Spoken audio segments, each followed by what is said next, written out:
Welcome back to Meg's Mysteries. Sit back and enjoy. When Darkness Falls. I just graduated from the police academy at the top of my class. My grandfather will be so proud. My name is Hannah Lightfeather. I'm a Navajo. I come from a long line of medicine men and women. But I took the law enforcement route and became a police officer. I'm assigned to our reservation to protect our people.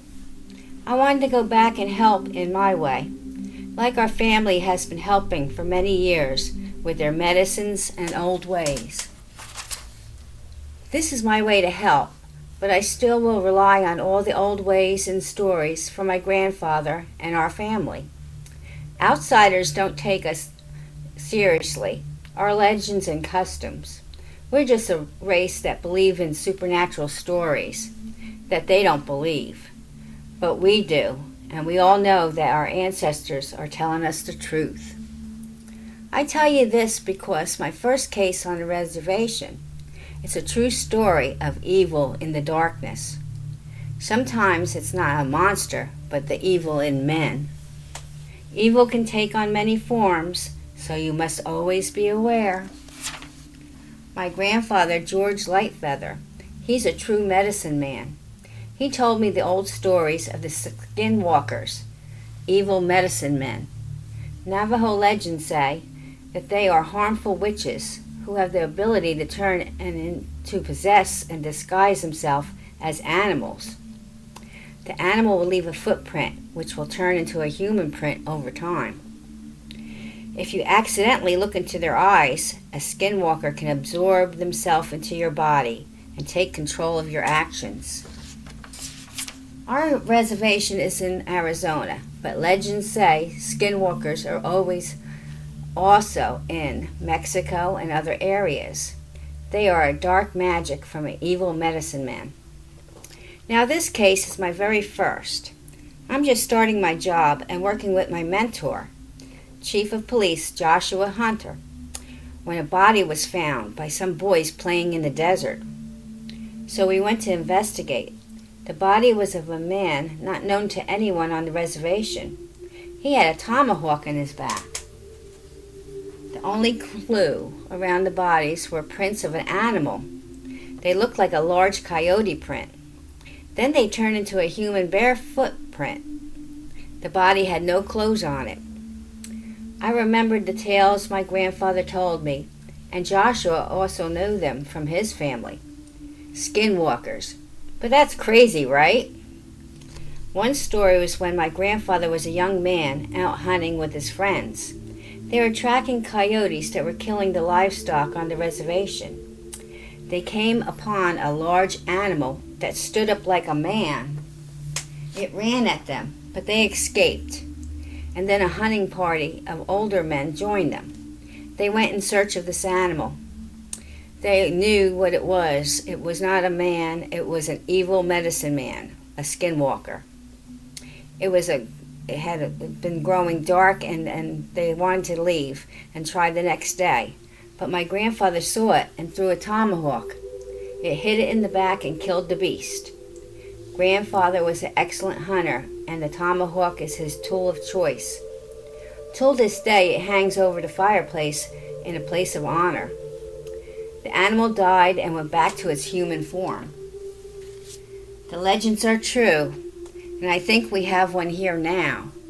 But how will we stop it? They are powerful and will attack people and try to take over, possess them and make them evil. It must be stopped. But in these modern times, you wonder if it's real.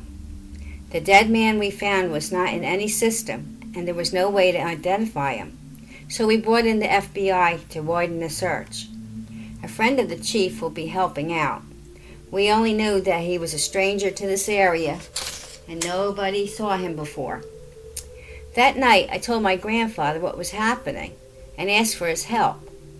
He just stared off into the distance. He said, "Beware, more are to follow. We must all be on our guard until the Ancient One is stopped. The original skinwalker is put down for good. Killing and possession will not stop him until we kill him. I asked, but how will we know who it is? He told me the original is an evil medicine man with great powers. The tell signs are when you see his eyes. Sometimes they will change to red like an animal's eyes, and he'll have the foulest breath just like death. It'll only be a flash every now and then, but you never should look in his eyes because he will absorb himself into you. So wear dark glasses or look into a mirror. That will protect you. Weeks later, the FBI friend told us the body that was identified was Robert Hughes. He was a camper that went missing from the mountain trail near the reservation. He must have been turned and possessed by the original, and the original is still out there hunting for his next prey and to take over more people.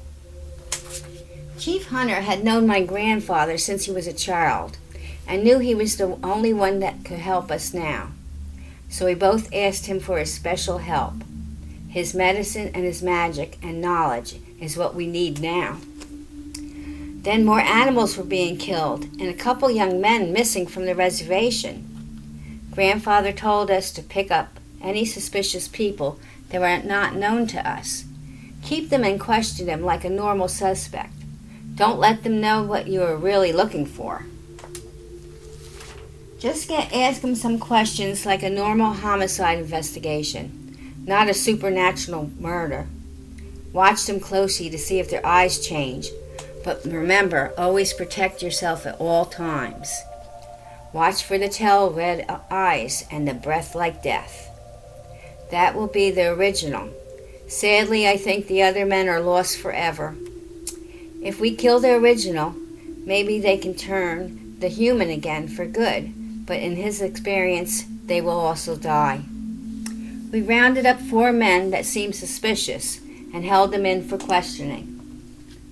One stood out, but he kept smiling. He was very friendly. He wasn't like the others who were angry that they were being held. This man gave his name as Henry Walker. He was a Navajo from another tribe in Utah. He said he was just traveling through. Then I caught sight of a flash of red in his eyes. I was protected by my dark glasses. The chief also saw the red eyes through the mirrored glass. I smelled the foulest breath. I almost gave myself away. Oh my God, I tried to hold my breath. Then the other deputy with me went to get him a drink. I told him, I'll be right back, and then I turned the tape off, and I went to talk to the chief, who was waiting with my grandfather in the observation room. Grandfather said, it is the original. But we had to let him go. We had nothing to hold him on. But we followed him. Grandfather had his old friends meet us to track him down. He thought he was in the clear, but nothing could stop his evil magic, he thought. He was too powerful.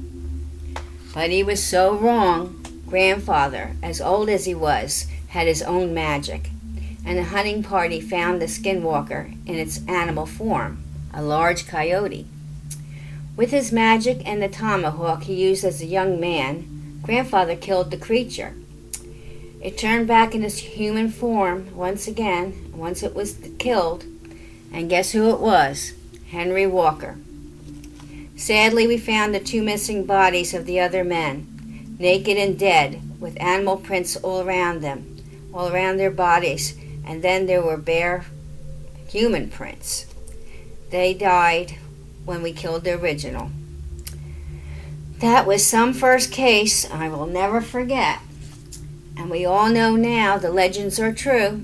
Grandfather and his wisdom saved us all. So beware the old tales and legends. They are real. You just have to be open and to believe them. Listen to your elders and respect them and their old ways. It could just save your life. They are wise beyond belief. Beware when darkness falls, anything could be lurking in the shadows. Thank you for stopping by for another one of Meg's Mysteries. More to come.